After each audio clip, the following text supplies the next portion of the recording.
আসসালামু আলাইকুম। এটিএন বাংলা সংবাদে সবাইকে স্বাগত জানাচ্ছি আমি ওয়াহিবা রায়ান। শুরুতেই বিআরবি কেবলস সংবাদ শিরোনাম। অন্তর্বর্তী সরকার গঠন বৈধ, হাইকোর্টের রায়ে আপিল বিভাগে বহাল। সরকারের বৈধতার জন্য জাতীয় সংসদে অনুমোদনের প্রয়োজনে অ্যাটর্নি জেনারেল।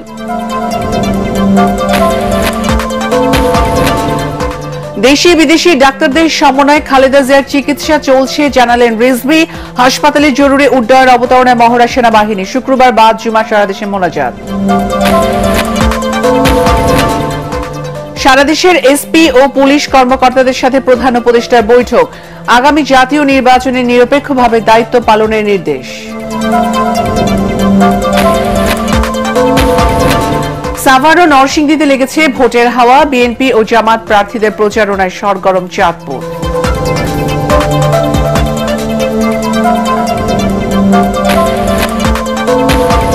এবং রাজধানী সহ দেশের বিভিন্ন স্থানে আবারও ভূমিকম্প। রিক্টার স্কেলে মাত্রা 4.1, উৎপত্তি স্থল নরসিংদী।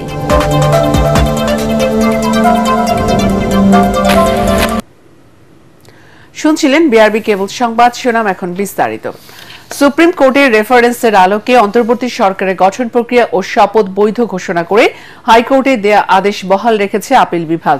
হাইকোর্টে আদেশের বিরুদ্ধে লিভ টু আপিল খারিজ করে দিয়েছেন প্রধান বিচারপতি সৈয়দ রেফাত আহমেদের নেতৃত্বে 7 বিচারপতির পূর্ণাঙ্গ appeal bench. Attorney general Asaduzzaman জানান, এই রায়ের পর বর্তমান সরকারের বৈধতার জন্য পরবর্তী জাতীয় সংসদের অনুমোদনের প্রয়োজন নেই। সর্বোচ্চ আদালতের এই রায় দেশের চলমান রাজনীতির প্রেক্ষাপটে গুরুত্বপূর্ণ প্রভাব ফেলবে বলে মনে করছেন আইনজীবীরা। আরো জানাচ্ছেন হুমায়ুন চিস্তি। 2024 জুলাই গণ অভ্যুত্থানে আওয়ামী লীগ সরকার পতনের পর রাষ্ট্রপতি সংবিধানের 106 অনুচ্ছেদ অনুসারে অন্তর্বর্তী সরকার গঠনের বিষয়ে সুপ্রিম কোর্টের মতামত চান। আপিল বিভাগের মতামতের ভিত্তিতে ডক্টর মোহাম্মদ ইউনূসের নেতৃত্বে অন্তর্বর্তীকালীন সরকার গঠিত হয় এবং উপদেষ্টারা শপথ নেন। এই প্রক্রিয়া চ্যালেঞ্জ করে গত বছরের ডিসেম্বরে রিট করেন সিনিয়র আইনজীবী মহসিন রশিদ।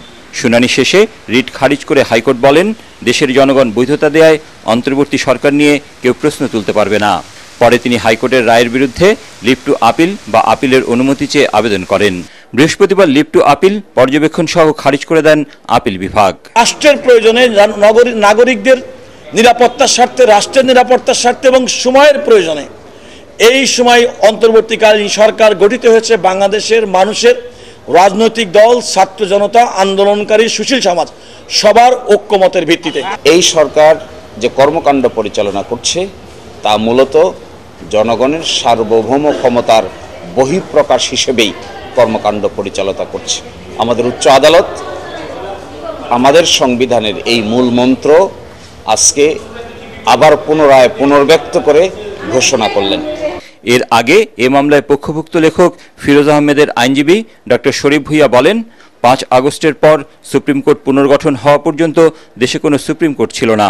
এ প্রসঙ্গে অ্যাটর্নি জেনারেল জানান, এ বিষয়ে ভার্চুয়াল পদ্ধতি ব্যবহার করা হয়েছিল। গণঅভ্যুত্থান পরবর্তী সরকার এটা জনগণের ইচ্ছার প্রতিফলন। জনগণ তার ক্ষমতা নিজের হাতে নিয়ে যেভাবে বলেছেন এই সরকার সেভাবে গঠিত হয়েছে এবং জনগণ নিজেরাই ঠিক করে দিয়েছেন। এর সাথে 106 এগুলো মিলবে না। দেশের জনগণ বৈধতা দেয়ায় অভ্যুত্থান পরবর্তী সরকার নিয়ে প্রশ্ন তোলার সুযোগ নেই বলেও মন্তব্য করেন রাষ্ট্রের সর্বোচ্চ আইন কর্মকর্তা। হুমায়ুন চিস্তি, এটিএন বাংলা, ঢাকা। এভারকেয়ার হাসপাতালে চিকিৎসাধীন বেগম খালেদা জিয়ার মেডিকেল বোর্ডের সাথে জরুরি বৈঠক করেছে যুক্তরাজ্য থেকে আসা বিশেষজ্ঞ ডাক্তার রিচার্ড বেলি। এছাড়া চীন থেকে আরও একটি বিশেষজ্ঞ চিকিৎসক দল যোগ দিয়েছে খালেদা জিয়ার চিকিৎসায়। তবে বেগম জিয়ার স্বাস্থ্যের সবশেষ অবস্থা নিয়ে আনুষ্ঠানিকভাবে কোনো তথ্য দেয়নি চিকিৎসকরা। এদিকে দুপুরে এভারকেয়ার হাসপাতালে জরুরি উড্ডয়ন অবতরণের মহড়া করেছে সেনাবাহিনীর সদস্যরা। এদিকে বেগম খালেদা জিয়ার রোগমুক্তি কামনায় শুক্রবার বাদ জুমা দেশের সকল মসজিদে দোয়ার আহ্বান জানিয়েছে অন্তর্বর্তী সরকার। পাশাপাশি মন্দির, গির্জা ও প্যাগোডা সহ অন্যান্য ধর্মের উপাসনালয় সংশ্লিষ্ট ধর্মের রীতি অনুযায়ী প্রার্থনার আহ্বান জানানো হয়েছে।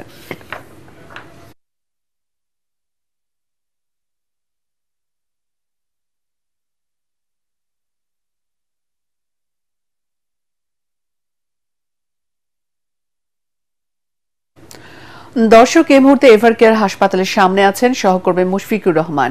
তিনি জানাচ্ছেন খালেদা জিয়ার চিকিৎসার সবশেষ খবর। ভাই ওয়াইবা দাঁড়িয়ে আছি এভার কেয়ার হাসপাতালের সামনে। আমরা অপেক্ষা করছি বিএনপি চেয়ারপারসন বেগম খালেদা জিয়ার যে শারীরিক অবস্থার সর্বশেষ অবস্থাটা কি আসলে সেই আপডেটটা জানার জন্য। 12টায় আসলে তার যে ব্যক্তিগত চিকিৎসক ডাক্তার AZM জাহিদ হোসেন তার আসলে তার সার্বিক শারীরিক পরিস্থিতি নিয়ে আসলে ব্রিফ করার কথা ছিল মিডিয়ার সামনে, কিন্তু এখনো পর্যন্ত আসলে তিনি মিডিয়ার সামনে কথা বলেননি তার সার্বিক পরিস্থিতি নিয়ে। আমরা আসলে তার মুখ থেকে শোনার জন্যই আসলে অপেক্ষা করছি, কারণ তিনি সর্বশেষ ব্রিফ করেছিলেন বিগত পরশুদিন তার শারীরিক অবস্থা নিয়ে। তখন তিনি জানিয়েছিলেন যে তার শারীরিক অবস্থা অপরিবর্তিত রয়েছে এবং তিনি চিকিৎসা গ্রহণ করতে পারছেন। সেই খবরটাই কিন্তু এখনো পর্যন্ত আসলে আমাদের কাছে সর্বশেষ, এবং নতুন করে যে খবরগুলো আসলে আশা করছে সবাই সেগুলো কিন্তু তিনি ব্রিফ করার আগে ঠিক নিশ্চিতভাবে বলা যাবে না।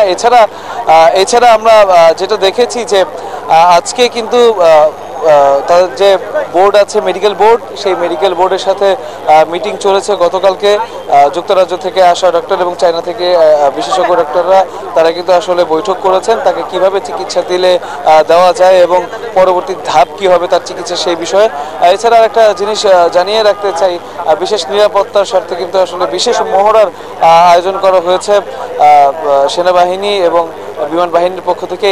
যে হেলিকপ্টারের মহড়া সেটা এভার কেয়ার হাসপাতালের পাশেই দুটো মাঠ আছে, সেই মাঠে কিন্তু আসলে হেলিকপ্টার অবতরণ এবং উড্ডয়ন এইটার মহড়া কিন্তু চলেছে আমরা দেখেছি, এবং সেটা বলা হচ্ছে যে বিশেষ নিরাপত্তার স্বার্থেই সেটা করা হয়েছে। এবং বেগম জিয়ার যে শারীরিক পরিস্থিতি ঠিক কেমন, আরও উন্নতি হয়েছে কিনা অবনতি হয়েছে সেটা কিছুই কিন্তু এখনো নিশ্চিত করে বলা যাচ্ছে না, কারণ আগের যে সংবাদটা সেই সংবাদে আর কি আমাদের এখনো পর্যন্ত থাকা হচ্ছে। আমরা আশা করছি কিছুক্ষণের মধ্যেই আসলে এই ব্রিফটা শুরু হবে। এমন একটা মুহূর্তে দাঁড়িয়ে আছি যে ডক্টর জাহিদ হোসেন এখনই আসছেন আসলে ব্রিফ করার জন্য আমরা দেখতে পাচ্ছি, এবং তিনি কিছুক্ষণের মধ্যেই সেই ব্রিফটা শুরু করবে সেটাই আশা করা যাচ্ছে। আপনারা দেখতে পাচ্ছেন, একটু যদি দেখায় এদিকে এভার কেয়ারের সামনে থেকে এভার কেয়ারের গেট দিয়ে বিএনপির যারা নেতাকর্মী আছেন তারা বেরিয়েছেন। ডক্টর জাহিদ হোসেন তার আসার কথা থাকলে এখনো পর্যন্ত তিনি আসেনি। পরবর্তীতে তিনি যখন ব্রিফ করবেন সর্বশেষ আপডেট যখন আমরা জানতে পারবো অবশ্যই ওয়াইবা জানিয়ে দেওয়া হবে। এই ছিল এভার কেয়ার থেকে আমার কাছে সর্বশেষ। মুশফিক, আপনাকে ধন্যবাদ। খালেদা জিয়ার শারীরিক অবস্থা পরিবর্তিত বলে জানিয়েছে বিএনপির সিনিয়র যুগ্ম মহাসচিব রুহুল কবির রিজভী। দলের নয়াপল্টন কেন্দ্রীয় কার্যালয়ের সংবাদ সম্মেলনে তিনি জানান, দেশি বিদেশি চিকিৎসকদের সমন্বয়ে তাকে সর্বোচ্চ চিকিৎসা দেওয়া হচ্ছে। খালেদা জিয়ার রোগমুক্তি কামনায় শুক্রবার দেশের সব মসজিদ, মন্দির ও ধর্মীয় উপাসনালয়ে দোয়া ও প্রার্থনা কর্মসূচি ঘোষণা করেন রিজভী। এছাড়া আগামী 7 থেকে 13 ডিসেম্বর দেশ গড়ার পরিকল্পনা নিয়ে মতবিনিময় কর্মসূচি পালন করবে বিএনপি। এতে লন্ডন থেকে ভার্চুয়ালি যুক্ত থাকবেন দলের ভারপ্রাপ্ত চেয়ারম্যান তারেক রহমান। চিকিৎসা নিতে পারছেন, তারা অঙ্গীকারবদ্ধ হয়েছেন, তারা আগের মতোই চিকিৎসা চলছে। তিনি তার অবস্থা অপরিবর্তিত রয়েছে, তিনি চিকিৎসা নিতে পারছেন। দেশনেত্রী বেগম খালেদা জিয়ার আশু সুস্থতা কামনায় আগামীকাল শুক্রবার প্রতিটি মসজিদে, দেশের প্রতিটি মসজিদে দোয়া এবং মোনাজাত করা হবে তার দ্রুত সুস্থতার জন্য, এবং অন্যান্য সম্প্রদায় তাদের নিজ নিজ উপাসনালয়ে দেশনেত্রীর জন্য প্রার্থনা করবেন। আগামী ত্রয়োদশ জাতীয় সংসদ নির্বাচনকে ঘিরে পুলিশকে নিরপেক্ষভাবে দায়িত্ব পালনের নির্দেশ দিয়েছেন প্রধান উপদেষ্টা ডক্টর মোহাম্মদ ইউনূস। সকালে প্রধান উপদেষ্টার কার্যালয়ে 64 জেলার পুলিশ সুপার সহ উচ্চ পদস্থ কর্মকর্তাদের সঙ্গে বৈঠকে তিনি এই নির্দেশনা দেন। প্রধান উপদেষ্টা বলেন, নির্বাচনী চ্যালেঞ্জ গ্রহণের জন্য মানসিক প্রস্তুতি নিতে হবে। তিনি বলেন, এটি সাধারণ নির্বাচন নয়, গণ অভ্যুত্থানের পরবর্তী নির্বাচন, তাই শহীদের আকাঙ্ক্ষিত বাংলাদেশ গড়ার নির্বাচন। সেই ভাবনা থেকেই দায়িত্ব পালন করতে হবে। এটা কি লাইন ছিল?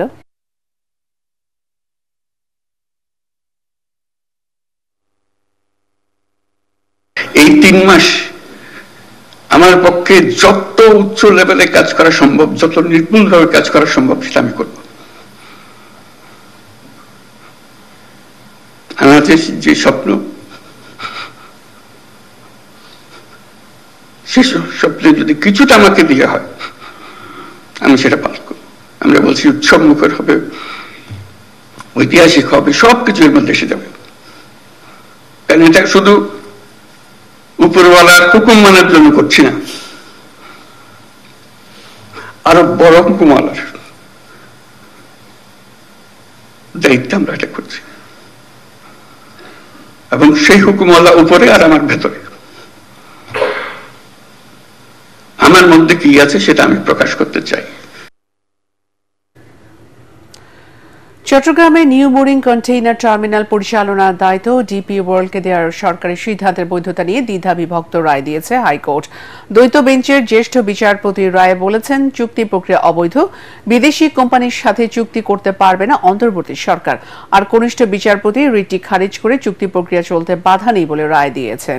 দুবাই ভিত্তিক প্রতিষ্ঠান ডিপি ওয়ার্ল্ডের সাথে চট্টগ্রাম বন্দর কর্তৃপক্ষের এই চুক্তি সম্পর্কিত প্রক্রিয়া প্রশ্নে রুলের শুনানি শেষে বিচারপতি ফাতেমা নজিব ও বিচারপতি ফাতেমা আনোয়ারের দ্বৈত বেঞ্চ এই রায় দেন। নিয়ম অনুযায়ী বিষয়টি শুনানির জন্য এখন তৃতীয় বেঞ্চে পাঠাবেন প্রধান বিচারপতি। এর আগে চট্টগ্রাম বন্দরে নিউ বোরিং কন্টেইনার টার্মিনাল পরিচালনায় বিদেশি কোম্পানির সাথে চুক্তি সম্পর্কিত প্রক্রিয়া নিয়ে রিট করেন বাংলাদেশ যুব অর্থনীতিবিদ ফোরামের সভাপতি মির্জা ওয়ালিদ হোসাইন। রিটকারী আইনজীবী বলেন, বিষয়টি বিচারাধীন থাকায় চুক্তি প্রক্রিয়া চলমান রাখা কোনোভাবেই সঠিক হবে না।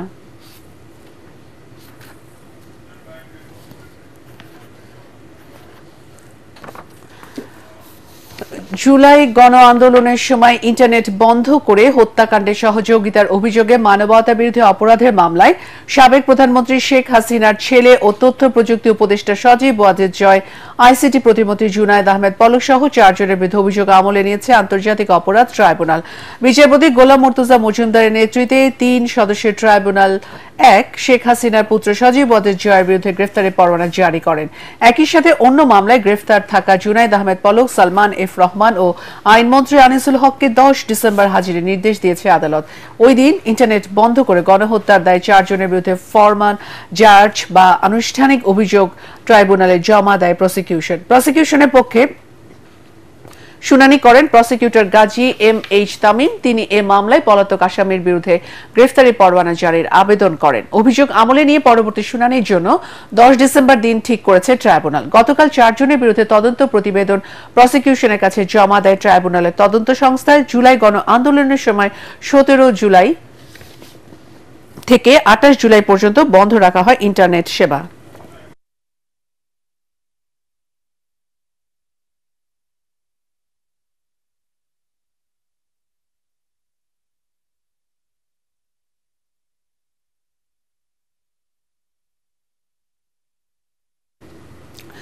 নির্বাচন বানচালের উদ্দেশ্যে নরসিংদীর শেখেরহাটের চরেরহাট এলাকায় নির্বাচনী পথসভায় বিএনপি নামধারী সন্ত্রাসীরা হামলা চালিয়েছে বলে অভিযোগ করেছেন জামাত ইসলামের সহকারী সেক্রেটারি জেনারেল অ্যাডভোকেট এহসানুল মাহবুব জুবায়ের। বুধবার এ হামলায় অন্তত 30 জন আহত হয়েছে বলেও জানান তিনি। রাজধানী ইসলামী ব্যাংক সেন্ট্রাল হাসপাতালে হামলায় আহত জামাত কর্মীদের দেখতে গিয়ে তিনি এসব কথা বলেন। এ সময় হামলায় জড়িতদের দ্রুত গ্রেফতারের দাবি জানান অ্যাডভোকেট জুবায়ের।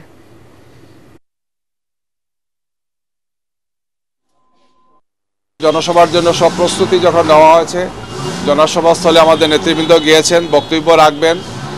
এই সময় এসে কিছু সন্ত্রাসী যারা বিএনপি পরিচয় দিয়েছে তাদের দিয়ে সেখানে একটা বড় ধরনের অসুবিধা তারা তৈরি করে।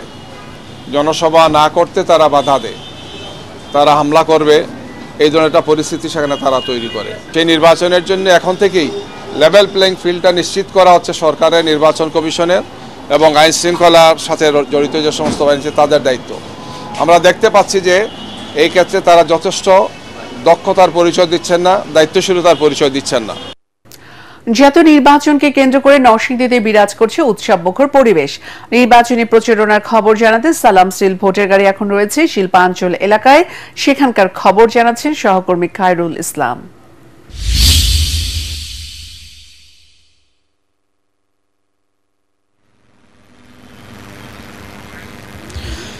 সালাম স্টিল ভোটের গাড়ির নির্বাচনী প্রচারণার খবর জানাতে আজকে আমরা এসেছি নরসিংদী শিবপুর 3 আসনে।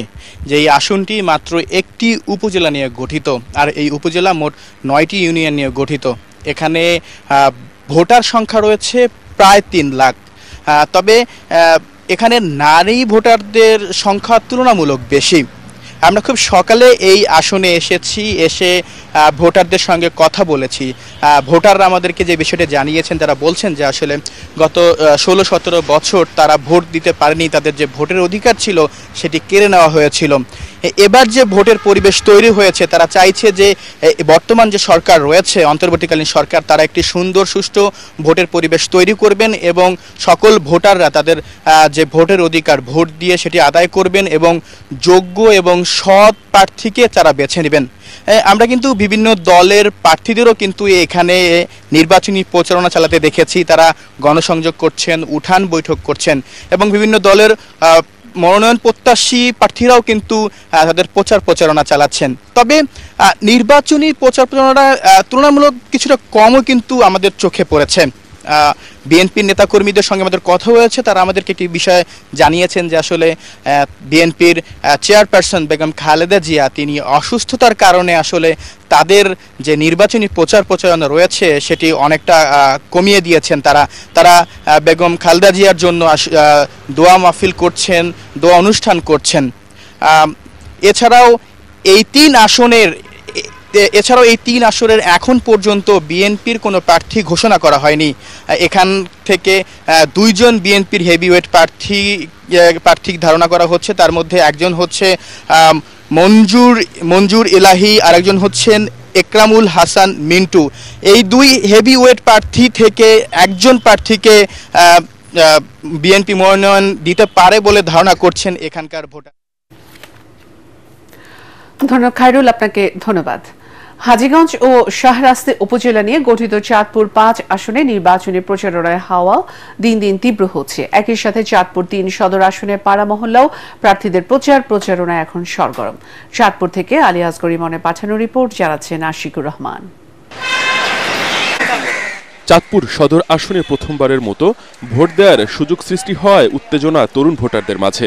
অন্যদিকে স্থানীয়রা বলছেন অনেক বছর ধরে ভোট দিতে পারেননি তারা, তাই এবার ভোট দেওয়ার আগ্রহ সবার মাঝেই সমানভাবে বিরাজ করছে। সারা বাংলাদেশে নির্বাচনী হাওয়া বইছে, এই হাওয়া আমাদের চাঁদপুর 5 হাজীগঞ্জ শাহরাস্তিতেও বইছে। আমরা যারা নতুন ভোটার সবাই মুখিয়ে আছি ভোট দেওয়ার জন্য। আর গণতান্ত্রিক দেশে ভোটটা হচ্ছে একটা ভোটারের প্রথম অধিকার। 26 সালের ফেব্রুয়ারি মাসের যে নির্বাচনটি হবে সেই নির্বাচনে এখন সাধারণ মানুষ মুখিয়ে আছে, তাদের উৎসব মুখর পরিবেশে তারা ভোট প্রয়োগ করবে। চাঁদপুরের প্রতিটি আসনে মনোনয়ন পাওয়ার পর বিরতিহীনভাবে চলছে বিএনপি প্রার্থীদের প্রচারণা। আমাদের নেতা লায়ন ইঞ্জিনিয়ার মামুনুল হক সাহেব আন্দোলন সংগ্রামের মাধ্যমেই উনি হাজীগঞ্জ উপজেলাকে সুসংগঠিত করে ধরে রাখছেন এবং উনি যদি বিএনপির হাল না ধরতো তাহলে হয়তোবা যে ঝড় তুফান আমাদের উপর বইছে ফ্যাসিস্ট হাসিনা সরকার, আমাদের মতো লোকেরা হয়তোবা তখন বিএনপি করতে পারতো না। এদিকে চাঁদপুর 5 আসনে জামায়াতে ইসলামী মনোনীত প্রার্থী অধ্যাপক মাওলানা আবুল হোসাইনের প্রচারণাও চলছে জোরে সোরে। বিভিন্ন পথসভায় ক্ষমতায় গেলে শিক্ষার্থীদের এক হাতে সনদ, অন্য হাতে চাকরির প্রতিশ্রুতিও দিচ্ছেন তিনি। আমরা মনে করছি যে আমাদের প্রস্তুতিটা অনেকাংশে হয়েছে। আশা করি ইনশাল্লাহ আমরা বিজয়ের জন্য কাজ করছি এবং বিজয়ের দ্বারপ্রান্তে আমরা পৌঁছে আছি। আপনার মাধ্যমে আমি সারা দেশের সকল ছাত্র সমাজকে আহ্বান করতে চাই, যদি জামাত ইসলামী ক্ষমতায় যায় তাহলে ছাত্রদের এক হাতে সার্টিফিকেট আর হাতে চাকরির ব্যবস্থা জামাত ইসলামী করবে। যারা মানুষের জন্য কাজ করবেন এমন প্রার্থীকেই বেছে নেবেন বলে জানালেন চাঁদপুরবাসী। Bureau report, ATN Bangla. দর্শক, সকাল থেকে চাঁদপুরের শাহরাস্তি এলাকা ঘুরেছেন আলী আসগর ইমন। তিনি জানাচ্ছেন সেখানকার নির্বাচনী হালচালের খবর। এই এলাকার মানুষগুলো এখানে যারা আছে ঘুরতে আসছে সবাইকে নির্বাচন নিয়ে প্রশ্ন করেছিলাম, সবাই বেশ উচ্ছ্বাসিত যে বাংলাদেশে একটি ভালো নির্বাচন অন্তত হবে। শীত যতটা আস্তে আস্তে বাড়ছে ততটাই কিন্তু ভোটের নির্বাচনী আমেজটা আস্তে আস্তে বাড়ছে।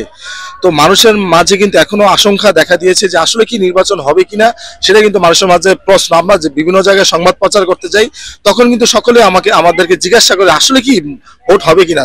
বেগম খালেদা জিয়া তিনি কিন্তু এখন আসলে তিনি অসুস্থ, আর এই কারণে বিএনপির মধ্যে প্রচারণা কিন্তু আস্তে অনেকটা কমে গিয়েছে। তো আশা করা যায় যে পরবর্তীতে সেই নির্বাচনের উত্তাপ বাড়বে, এমনকি নির্বাচনের মানুষ আসলে অনেকটা ভোট দিতে পারবে। যেহেতু 17 বছর অনেকে বলেছে যে 17 বছর ভোট দিতে পারে না, আর তাদের মধ্যে একটা আমেজ দেখা দিয়েছে যে তারা ভোট দিতে পাবে। আপনাকে অসংখ্য ধন্যবাদ। আমাদের কৌশিক ভাই যেমনটা বলছিলেন যে শীত যেমন আস্তে আস্তে আসছে, নির্বাচনী আমেজ ঠিক আস্তে আস্তে আসছে, খুব একটা ফাস্ট আসছে না, এবং এখানকার অনেক মানুষের সন্দেহ করছে এখনো যে আদৌ কি নির্বাচন হবে নাকি হবে না। সালাম স্টিল ভোটের গাড়ি নিয়ে আমাদের প্রতিনিধি তৌরিক ইসলাম এখন রয়েছে সাভারেই। তিনি জানাচ্ছেন সাভারে নির্বাচনী প্রচারণার সবশেষ খবর। ওয়াহিবা, ধন্যবাদ আপনাকে। আমি এখন রয়েছি ঢাকার অদূরে শিল্প অঞ্চল সাভারে। এখানকার এটা ঢাকা 19 আসনের মধ্যে রয়েছে। আপনাকে জানিয়ে রাখি যে এখানকার ভোটের ক্ষেত্রে সবথেকে বড় নিয়ামক হিসেবে কাজ করে এখানকার যেসব শ্রমিকরা রয়েছে। যেহেতু এখানে শিল্প অঞ্চল, এখানে অনেক শ্রমিক রয়েছে, তো এই ভোটাররা এখানকার ভোটের ক্ষেত্রে গুরুত্বপূর্ণ ভূমিকা পালন করে থাকে। আমরা এখানকার যারা রয়েছে এলাকার বাসিন্দা বা ভোটার এখানে যারা রয়েছে তাদের কাছ থেকে জানতে চাইবো এখানকার নির্বাচনী পরিবেশ এবং সবশেষ অবস্থা। আপনার কাছে একটু জানতে চাইবো, আর মাত্র 2 মাস পরেই ভোট, তো নির্বাচনের আমেজ কেমন দেখছেন, নির্বাচনের পরিবেশ কেমন দেখছেন? নির্বাচনের আমেজ আলহামদুলিল্লাহ ভালো, পরিবেশও আলহামদুলিল্লাহ বোঝা যাচ্ছে ভালো। আমরা আশা করতেছি আমাদের যে স্বাভাবিক একটা ভোট যেভাবে যে স্বাধীনতায় দিতে হয়, ইনশাল্লাহ আমরা এই স্বাধীনতায় ভোট দিতে পারবো। আপনারা যখন ভোট দেবেন, তো ভোট দেওয়ার ক্ষেত্রে প্রার্থীদের কাছে আপনাদের প্রত্যাশা কেমন থাকবে, অর্থাৎ কোন ধরনের প্রার্থীকে আপনারা বেছে নেবেন? জনগণের জানে ভালো চাই, কাছে আসে, একবার এসব ভালো লোক যারা হয় আর কি সেরকম। ধন্যবাদ আপনাকে। আপনি বলছিলেন যে যেসব লোক ভালো, যারা আপনাদেরকে দেখবে, সুখে দুঃখে পাশে থাকবে, তাদেরকেই আপনারা ভোট দেবেন। আপনার কাছে জানতে চাই, এটা তো শিল্পাঞ্চল, আমরা জানি এখানে বিভিন্ন ধরনের অপরাধ হয়, ছিনতাই হয়, তো সেক্ষেত্রে আপনারা প্রার্থীদের কাছে আপনাদের প্রত্যাশা কি থাকে? আমাদের প্রত্যাশা হচ্ছে বিগত সরকারে আমরা ভোট দিতে পারি না সুষ্ঠুভাবে, তো বর্তমান সরকারের কাছে একটা অনুরোধ যে আমরা নবীন যারা ভোটার, আমি আমার পছন্দ ব্যক্তিকে যেন ভোট দিতে পারি এবং যাকে নির্বাচিত করব ইনশাল্লাহ সে যেন বাংলাদেশের উন্নয়নমূলক কাজে অংশগ্রহণ করেন, চাঁদাবাজি থেকে আমরা মুক্ত পাই এবং ভালো একটা সরকার নির্বাচন পরিচালনা করার জন্য মানে ওই পরিবেশটা তৈরি করার জন্য বর্তমান সরকার কাছে বিনীত অনুরোধ করছি যে আমরা আমাদের পছন্দীয় ক্যান্ডিডেট ভোট দিতে পারি ইনশাল্লাহ। ধন্যবাদ ওয়াহিবা। আপনি শুনছিলেন যে এখানকার যারা ভোটার রয়েছে তারা বলছে যে আগামী দিনে নির্বাচনের মধ্যে যারাই ক্ষমতায় আসুক না কেন, তারা যেন মানুষের সুখে দুঃখে পাশে থাকে এবং তারা যেন এই যারা নতুন ভোটার রয়েছে তারা যেন তাদের ভোটাধিকার প্রয়োগ করতে পারে, এমনটাই তারা আমাদেরকে জানাচ্ছিলেন। তো সাভার থেকে ভোটের গাড়ি নিয়ে এই ছিল আমাদের কাছে সবশেষ। ওয়াহিবা, আপনাকে ধন্যবাদ। চলে যাচ্ছি পরবর্তী সংবাদে। রাজধানী সহ দেশের বিভিন্ন স্থানে আবারও ভূমিকম্প অনুভূত হয়েছে। ভোর 6:14 45 সেকেন্ডে ভূমিকম্প অনুভূত হয়। আবহাওয়া অফিস জানিয়েছে রিক্টার স্কেলে এর মাত্রা ছিল 4.1। এর উৎপত্তিস্থল নরসিংদী জেলার শিবপুরের 30 কিলোমিটার গভীরে। গত সোমবারও কক্সবাজার ও চট্টগ্রামে ভূমিকম্প অনুভূত হয়। এর আগে গত 21 ও 22 নভেম্বর 2 দিনে 4 দফা ভূমিকম্প হয়। এর মধ্যে 21 নভেম্বরে ভূমিকম্পের মাত্রা 5.7, এতে 10 জনের মৃত্যু হয়। লালমনিরহাটের পাটগ্রাম সীমান্তে ভারতীয় সীমান্তরক্ষী বাহিনী বিএসএফ এর গুলিতে বাংলাদেশি এক যুবক নিহত হয়েছে। ভোরে উপজেলার জগৎবের ইউনিয়নের পচা ভান্ডার এলাকায় এ ঘটনা ঘটে। স্থানীয়রা জানায় সবুজ সহ কয়েকজন বাংলাদেশি নাগরিক গরু আনার জন্য ওই সীমান্তের কাছাকাছি শূন্য রেখায় যায়। এ সময় সীমান্তের দায়িত্বে থাকা ভারতীয় চেনাকাটা ক্যাম্পের বিএসএফ সদস্যরা তাদের লক্ষ্য করে গুলি ছোড়ে। এতে ঘটনাস্থলে সবুজ মিয়া মারা যায়, বাকিরা দ্রুত পালিয়ে আসে। এরপর বিএসএফ সদস্যরা নিহত সবুজের লাশ ভারতে নিয়ে যায়। 61টি বিজিবির অধিনায়ক লেফটেন্যান্ট কর্নেল মুজাহিদ মাসুম বিষয়টি নিশ্চিত করেন। এ ঘটনার প্রতিবাদ জানিয়ে পতাকা বৈঠকের আহ্বান জানিয়েছে বিজিবি। ইটিন বাংলার শব্দ প্রকৌশল বিভাগের ভাইস প্রেসিডেন্ট শেখ শোয়েব আহমেদ মুক্তির মা সাবেক সংসদ সদস্য নূর আফরোজ আলী ইন্তেকাল করেছেন। ইন্না লিল্লাহি ওয়া ইন্না ইলাইহি রাজিউন। বুধবার রাত 9:30টায় রাজধানীর ল্যাবিড হাসপাতালে চিকিৎসাধীন অবস্থায় শেষ নিঃশ্বাস ত্যাগ করেন তিনি। মৃত্যুকালে তার বয়স হয়েছিল 81 বছর। বাদ জোহর বাগেরহাটের ফকিরহাটে পারিবারিক গোরস্থানে মরহুমাকে দাফন করা হবে। এখন পূবালী ব্যাংক বাণিজ্য সংবাদ।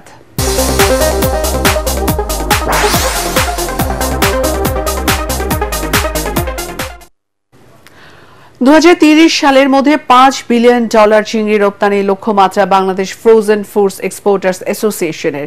সংগঠনটির নেতাদের দাবি, চিংড়ি খাতের উন্নয়নে প্রয়োজন এর উৎপাদন, আধুনিকায়ন ও সরকারি সহযোগিতা। অনুষ্ঠানে মৎস্য ও প্রাণী সম্পদ উপদেষ্টা জানান, জলবায়ু পরিবর্তনের প্রভাবে কমেছে মৎস্য উৎপাদন। আর বাংলাদেশ ব্যাংকের গভর্নর জানান, চিংড়ি খাতে গৌরব ফেরাতে প্রয়োজন চিংড়ি খাতের আধুনিকায়ন ও নজরদারি। তরিক ইসলামের রিপোর্ট। বাংলাদেশের উৎপাদিত চিংড়ি শিল্প খাত, যাকে ডাকা হয় সাদা সোনা নামে, অথচ অর্থকারী এ সাদা সোনা ক্রমশ হারাচ্ছে তার উৎপাদন সক্ষমতা ও অর্থনৈতিক বাজার। বাংলাদেশে বর্তমানে চিংড়ি শিল্প খাতের সমস্যা ও সম্ভাবনা নিয়ে আলোচনা সভার আয়োজন করে Bangladesh frozen foods exporters association BFFEA। এ সময় চিংড়ি শিল্প খাতের সমস্যা ও সম্ভাবনার কথা তুলে ধরেন এ খাতের ব্যবসায়ীরা। আমি অনেক প্রস্তাবনা দিয়েছিলাম, কিন্তু প্রস্তাবনাগুলা বাংলাদেশের যে রেড ট্যাপ বাইন্ডিং আছে, লাউ ফিতার দূরত্ব, সে ফাইল বুদ্ধি হয়ে উপরে থাকে। কারণ আমরা যারা শিল্পপতি আছি, আমাদের সম্পর্কে রাষ্ট্রের যে ব্যুরোক্রেসি আছে, সেই ব্যুরোক্রেসির অনেক ডিফারেন্স। যথাযথ নীতিগত সহায়তা, উন্নত অর্থায়ন, আধুনিক উৎপাদন ব্যবস্থা এবং শক্তিশালী বায়োসিকিউরিটি নিশ্চিত করতে পারলে আমরা শুধু এই শিল্পকে পুনরুজ্জীবিত করতে পারবো না, একে এক নতুন উচ্চতায় নিয়ে যেতে পারবো। Interest rate is very high. এই রেটে লোনে ব্যবসা করা খুবই কঠিন। যারা ব্যবসা করে, I think they actually feel the pain. অনুষ্ঠানের বিশেষ অতিথি গভর্নর আহসান এইস মনসুর জানান, চিংড়ির উৎপাদন সক্ষমতা বাড়াতে হবে। Credit expansion is not the only solution. Yes, it may be a part of the solution, but part of the solution of a strategic intervention, not just simply pumping money. That's not going to help it. We have to do it the right way, as part of an overall strategy, and then inject targeted credit expansion for those who can deliver on the productivity on the export side. আর চিংড়ি ব্যবসায়ী ও কৃষকদের সহায়তায় সরকারি সহযোগিতার কথা জানান মৎস্য ও প্রাণী সম্পদ উপদেষ্টা। শ্রিম্পের ক্ষেত্রে আমাদেরকে যেগুলো করার, আমি মনে করি সেটা আপনারা সেমি ইন্টেন্সিভ করবেন না ইন্টেন্সিভ করবেন, কারণ হরাইজন্টালি শুধু যদি জমি বাড়ানো হয় তাতে কিন্তু আমার মনে হয় না যে সমাধান হবে। আমরা জমির বেটার ইউজটা কি করে করতে পারি সেটা আমি বলবো। দীর্ঘমেয়াদী পরিকল্পনা ও নীতি সহায়তার মাধ্যমে চিংড়িকে অর্থকারী ফসলে ফেরানো সম্ভব বলে জানান বক্তারা। তরিক ইসলাম, ATN বাংলা, ঢাকা। এখন অর্থ সংবাদ।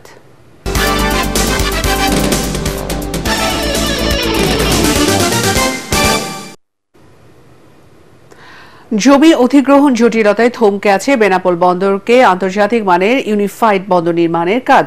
এর মধ্যে সরকার ও বিশ্ব ব্যাংকের যৌথ উদ্যোগে প্রায় 3,500 কোটি টাকার প্রকল্প হাতে নেওয়া হয়েছে। তবে কাজ শুরুর আগে জমি অধিগ্রহণ নিয়ে দেখা দিয়েছে জটিলতা। 102 একর জমির বিপরীতে অধিগ্রহণ হয়েছে মাত্র 52 একর, যা প্রয়োজনের অর্ধেক। ফলে অনিশ্চয়তার মুখে উন্নয়ন কাজ। বেনাপোল প্রতিনিধি আহমদ আলী শাহিনের পাঠানো রিপোর্ট, জানাচ্ছেন ফারহিন ইসলাম টুম্পা। দেশের সবচেয়ে বড় স্থলবন্দর বেনাপোল দিয়ে প্রতি বছর 8 থেকে 10,000 কোটি টাকার রাজস্ব আয় করে সরকার। তবে পর্যাপ্ত জায়গার অভাবে এই বন্দরে চাপ বাড়ছে প্রতিদিন। শেডইয়ার্ডের ধারণ ক্ষমতা সীমিত থাকায় পণ্যজট ও যানজট নিয়মিত ঘটনা। বন্দর সংশ্লিষ্টদের দাবি, জায়গা স্বল্পতার কারণে আমদানিবাহী শত শত ট্রাক দিনের পর দিন আটকে আছে।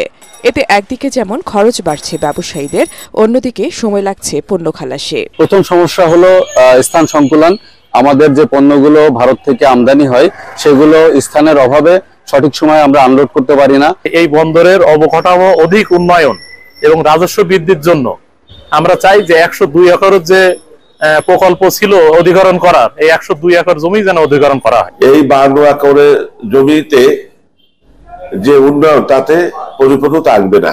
সরকারের উদ্যোগটা মহৎ উদ্যোগ, যদি এগুলো বাস্তবায়ন হয়, বেনাপোলটা অধিকতর আরো লাভ করবে। এই কার্যক্রম দ্রুত সম্পন্নর মাধ্যমে রাজস্ব গতিশীলতায় বৃদ্ধি পাবে, আমরা প্রত্যাশা করি। বেনাপোল বন্দর কর্তৃপক্ষ জানায়, আপাতত 52 একরে ইউনিফাইড বন্দর প্রকল্পের কাজ হবে। ইতোমধ্যে এক্সেস প্রকল্পের আওতায় কাজ শুরু হয়েছে। এছাড়াও জমি স্বল্পতার কথা জানিয়ে স্থলবন্দর কর্তৃপক্ষকে চিঠি দেওয়া হয়েছে। ব্যবসায়ীদের যে দাবি রয়েছে 102 একর জমির বিষয়ে, এটি আমরা সরকারকে জানিয়েছি। সরকার সিদ্ধান্ত নিয়েছে 52 একর জমি অ্যাকুইজিশনের বিষয়ে। পরবর্তীতে সরকার যদি সিদ্ধান্ত নেয় সে মতে আমরা বাস্তবায়ন করব। প্রায় ৩৫০০ কোটি টাকার এই প্রকল্পের মধ্যে রয়েছে আধুনিক warehouse, container terminal, heavy stock yard, truck terminal, স্বাস্থ্যসেবা ও ফায়ার স্টেশন কেন্দ্র। Bureau report, ATN Bangla. এখন সন্ধানী লাইভ নিউজ আন্তর্জাতিক সংবাদ।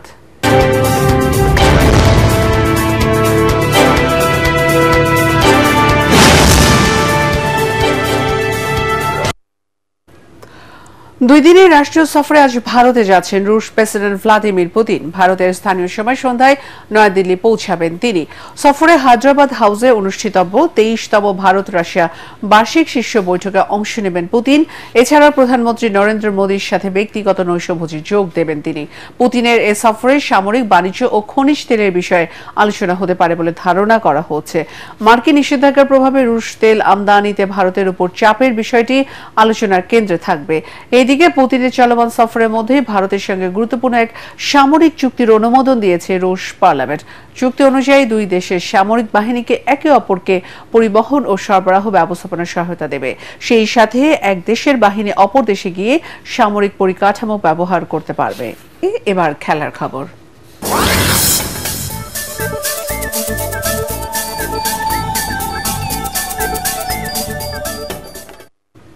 আয়ারল্যান্ড সিরিজে বাংলাদেশের বিশেষজ্ঞ ব্যাটিং কোচ হিসেবে দায়িত্ব পেয়েছিলেন সাবেক অধিনায়ক মোহাম্মদ আশরাফুল। এক সিরিজ দিয়ে বাংলাদেশ ক্রিকেট বোর্ড বিসিবির সঙ্গে সম্পর্ক শেষ হচ্ছে না তার। আগামী টি-20 বিশ্বকাপে বাংলাদেশ দলের কোচিং প্যানেলে দেখা যাবে আশরাফুলকে। একই সঙ্গে থাকছেন মোহাম্মদ সালাউদ্দিনও। চট্টগ্রামে আয়ারল্যান্ড সিরিজ শেষে আশরাফুলের সঙ্গে দেখা করে দেশের হয়ে কাজ চালিয়ে যেতে অনুরোধ করেন বোর্ড ডিরেক্টর নাজমুল আবেদিন ফাহিম। আগামী 6 ডিসেম্বর থেকে মিরপুরে শুরু হবে ক্রিকেটারদের কোচিং ক্যাম্প। প্রধান কোচ হিসেবে থাকবেন ফিল সিমন্স, সিনিয়র সহকারী কোচ সালাউদ্দিন এবং ব্যাটিং কোচ আশরাফুল। শেষ করার আগে বিআরবি কেবল সংবাদ শিরোনাম আরো একবার। অন্তর্বর্তী সরকার গঠন বৈধ, হাইকোর্টের রায় আপিল বিভাগে বহাল। সরকারের বৈধতার জন্য জাতীয় সংসদের অনুমোদনের প্রয়োজন নেই, অ্যাটর্নি জেনারেল।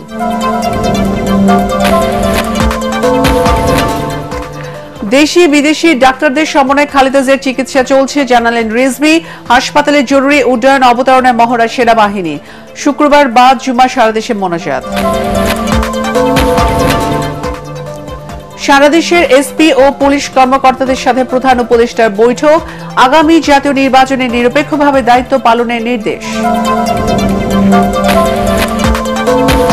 সাভার ও নরসিংদীতে লেগেছে ভোটের হাওয়া। বিএনপি ও জামাত প্রার্থীদের প্রচারণায় সরগরম চাঁদপুর।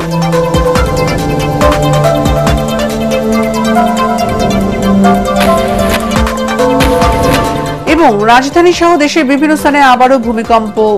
রিক্টার স্কেলে মাত্রা 4.1, উৎপত্তিস্থল নরসিংদী।